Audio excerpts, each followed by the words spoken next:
तो बाबा की मोर छड़ी ले आओ, अपने मंदिर में रख दो, फिर देखना वो मोर छड़ी घूमेगी, सारे संकट अपने आप काट देगी। विपदा घर की दूर खड़ी, बोलो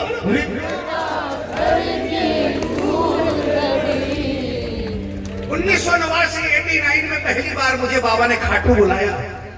मेरे परिवार में कोई नहीं जानता था श्याम बाबा को, मेरी 7 पीढ़ियों में कोई खाटू नहीं गया था, नहीं जानता था।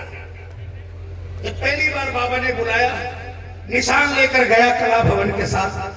उस समय बाबा के शिखर पर अपने हाथों से निशान चढ़ाने का मौका मिला, लेकिन निशान के साथ एक इतनी बड़ी मोर छड़ी लेकर चला था। वो मोर छड़ी लेकर आ गया, ऊपर कीर्तन हो रहा था समुद्र में, कीर्तन सुना और वो मोर छड़ी को लेकर कलकत्ते आया। मेरी माँ ने कहा बेटा क्या लाया? मैंने कहा माँ दरबार में मोर छड़ी की महिमा सुनी, निशान के साथ ये मोर छड़ी भी ये लेकर आया हूं। वहां पर लोग कहते हैं कि जब मोर छड़ी घूमती है तो सब कुछ वारे नारे कर देती है। इसको अलमारी में रख दे। छोटी सी अलमारी थी, औकात नहीं थी। माँ को कहा माँ इसको अलमारी में रख दे। माँ ने अलमारी में रखा और आज भी वो मोर छड़ी घूम रही है। तूफान आते हैं, ऐसा नहीं है कि श्याम को मिलने के बाद तूफान नहीं आया, लेकिन तूफान दरवाजे के बाहर तक खड़े रहते हैं, अंदर नहीं आते, क्योंकि अंदर शाम की मोर छड़ी घूमती है। अरे विपदा घर से दूर खड़ी, विपदा घर से दूर खड़ी,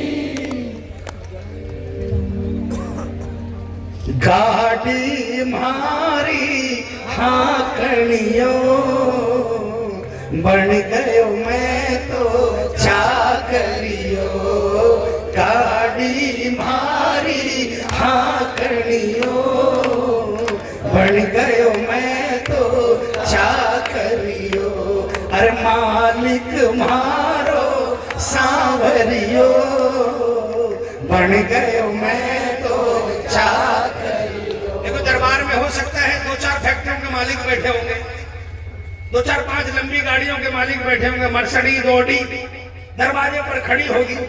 हो सकता है वो सोचे कि मेरे यहाँ पर 500 लेबर काम करते हैं, नौकर काम करते हैं, लेकिन प्रेमियों कितना ही बड़ा साम्राज्य आपके पास में हो, अगर इस दरबार के सेवक नहीं है तो सब बेकार है, सब बेकार है। जिसने श्याम दरबार की चाकरी नहीं की तो कहीं का मालिक नहीं है। प्रेमियों उठा लो हाथों को, जिसको जिसको ये सेवा चाहिए पूरे पूरे हाथ उठाना और मिलकर जोरदार आवाज में बोलना, अरे मालिक